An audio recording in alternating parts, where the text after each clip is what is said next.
Welcome to Uncaged on the talkSPORT MMA YouTube channel. I'm Adam Catterall. Look, who's here? The main man, Dan Hardy. The hardest working man in the whole of MMA. He's just done a 9-hour stint there, getting everybody excited and pumped for the event, and obviously calling it through on the television, and very kindly giving up a bit of time to come and debrief the people of talkSPORT. With the effort that those boys put in, I feel like it's the least I could do to promote it, you know. Why not? Listen, this is going to be the headline. I'm going to chuck it out there now. Is that the best PFL main event that we have seen so far? It has to be. I mean, the only fight just for like electric that I could even compare it to was the McGrill and Dean Garnett fight. But the stakes weren't nearly high enough in that. Yeah. Like the pressure that was on these guys. Main event, 5 rounds. Usman Nurmagomedov undefeated. You know, you even just look at the corner team of Usman. You know, Khabib, Makhachev, Javier Mendez. Like the knowledge in that corner, the championship experience.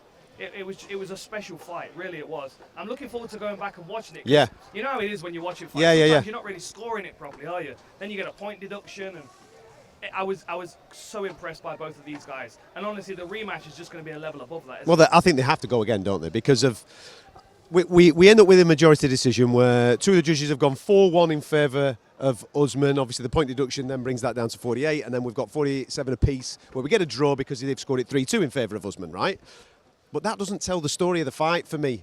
Every single one of them rounds is super, super close. I think 1, you probably go Usman. 4 is definitely a Paul round. 5's probably an Usman round. 2 and 3, mate, toss a coin. Yeah, literally. I mean, and the thing is as well, it was the way that their skills worked against one another. Like Usman starts off and he's playing really, really long range kicks and snappy and stuff, but Paul's not really responding. He just keeps getting inside that range, blocking the low kicks and landing a few calf kicks. And it almost felt like halfway through the second round, Usman realised that he'd underestimated Paul. Yeah. And he's like, oh my goodness, this guy is on a level that I had not anticipated. And then every round after that, there was something that Paul did that really confused or impressed Usman and made him kind of disengage and be like, oh, hang on a minute. I've got to give this guy his due respect. I mean, they're literally going to bring a new level out of one another. I know they said that in the cage afterwards, but it just seems obvious that's going to elevate their games, right? He was really strong in the clinch. The technicalities and the little intricacies of the striking exchanges between the two of them were absolutely top class, mate. Top class. You could learn so much from the scrambling of Paul. I mean, obviously Usman's got the wrestling advantage. There's no doubt about that. But Paul's scrambling ability and his ability to scramble safely as well and keep himself out of bad positions, you know, get the right timing to break the grip and get back to his feet. Even accepted a few knees to the legs and stuff because he knew it wasn't the right time to go. He showed a level of fight IQ tonight as well that is way beyond what his record would suggest. And as well, you're going to have those iconic images. In the 4th, you have the clash of heads, completely accidental.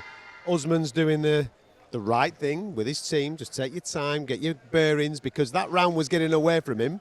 I scored it towards Paul in the end, but you're going to have the iconic image of claret rolling down the face of Paul Hughes, him grinning and giving it one to the crowd, man. Yeah, they were loving it. It was a proper look. I mean, I'll give Usman his respect on that circumstance. The way that Paul hit was square on the forehead. Yeah. So he took it a lot better. Usman took it kind of on the side of the head and it folded his head to the side. So you could definitely see it disorientated him and hurt him.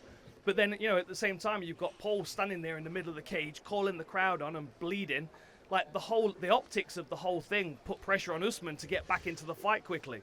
And, you know, with the groin shots as well, it was quite clear that the game of Paul was keep him going, keep him working, keep working the body, keep forcing him to work at a pace that he doesn't want. And, you know, I mean, he did take some out of the gas tank of Usman. I think Paul's going to look back on that and realise he was a lot closer in sometimes than he may have thought. I was just about to say that. Very much so. I think when he watches that fight back, there's going to be moments maybe from round 3 onwards where he thinks if he puts his foot down a touch quicker and the output goes up a little bit more, he has some more questions. Okay, there's risk with that.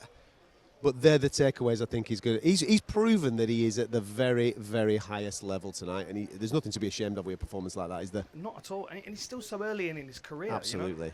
I mean, it's only the second loss on his record, and he's still under 20 fights as a pro.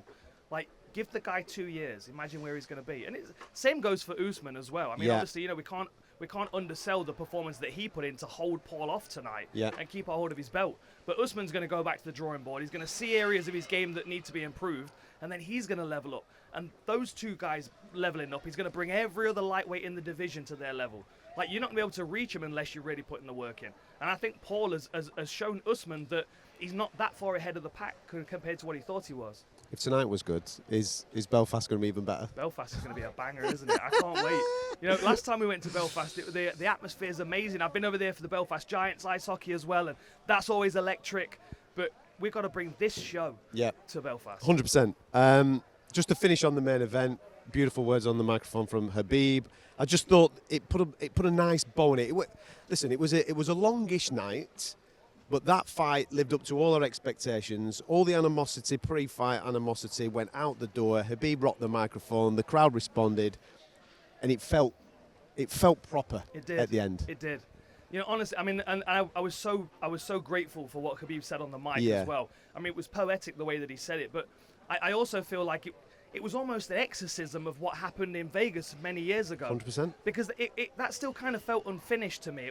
There was tension between the two camps, and not between two camps, but between the two countries, mate. The two places. Yeah.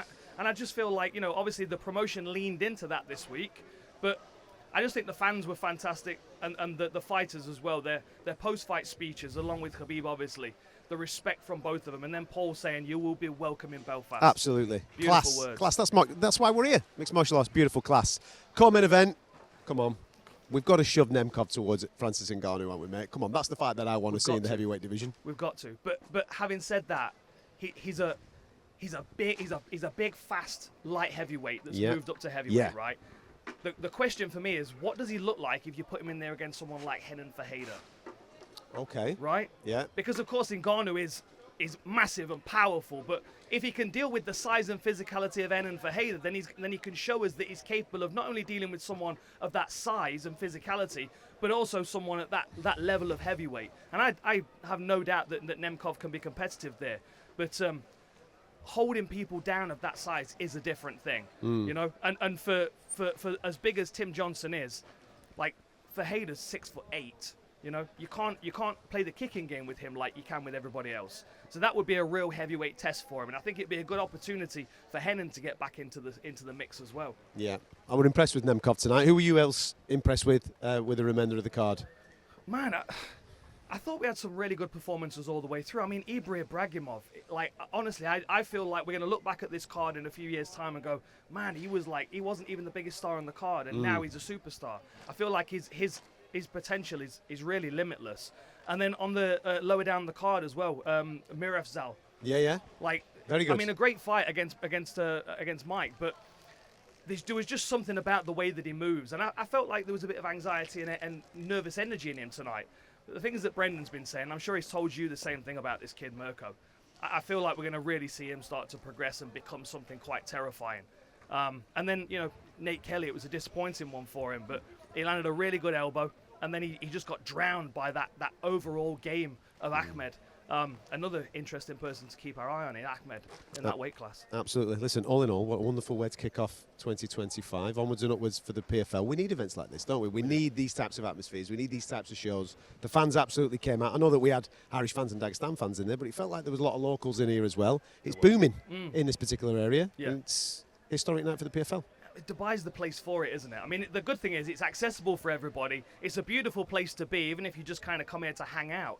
And there are so many cool things to do in and around the city that while you're waiting for the fight week stuff to kick off, you can just be enjoying yourself here. And then, I've not done a tour of most of the gyms yet. I've been to a few of them, but the facilities here are incredible as well.